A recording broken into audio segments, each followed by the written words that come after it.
Hadi uşağıma. Hadi. Nerede uşağım? Selin lan. Hadi. Hadi. Lan. Hadi. Hani vereyim sen ben toz sütü falan da sıcacık. Hadi. Hadi. Hadi. Kimim çıktı? Hadi mi kızım? Ne oldu? Hı? La la lo. Li li li. La. Hani bakayım ayakkabı olacak. Lo. La la li. Lo li li.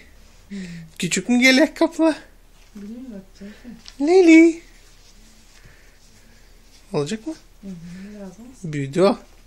Löllidir. Hadi ma. Oldu ha. Hadi tatlısı da. Oldu. Lo. Yok. Çipik. Yok ne ya? Koy kalk. Ne? Selin. Annem güzel. Büyük bile ona ayakkabılarda. Oo büyük bunlar çıkaramıyoruz mu? İyi. Hı? Çıkar. Çıkar. O işte neyse var. Baksana çıkıyor ayağından. Hı. Koca büyüsün ayağı da öyle. Da bunlar var. Hadi boy. Sıcacık dinle. Selin de.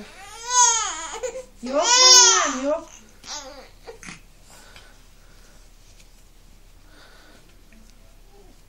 Hı.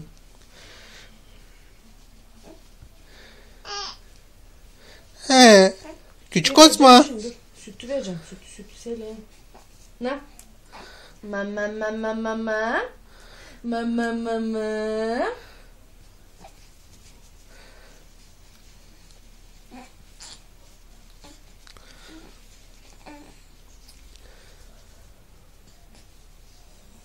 Küçük Osman.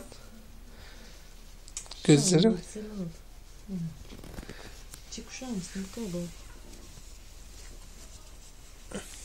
Hadi. Ayakkabı daha büyük onu.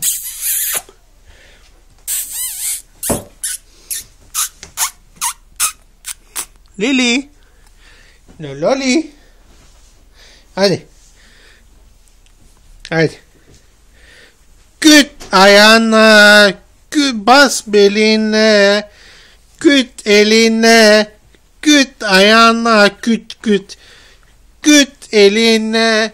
Küt ayağına. Hadi. Hadi. Hadi. Çekeceğiz mi? Hadi. Hadi hadi. Hadi.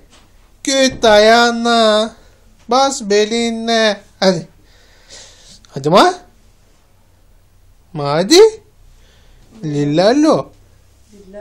Lu. La. Li. Li. Lololi. Hadi. Hadi. O kadar. Başka süt de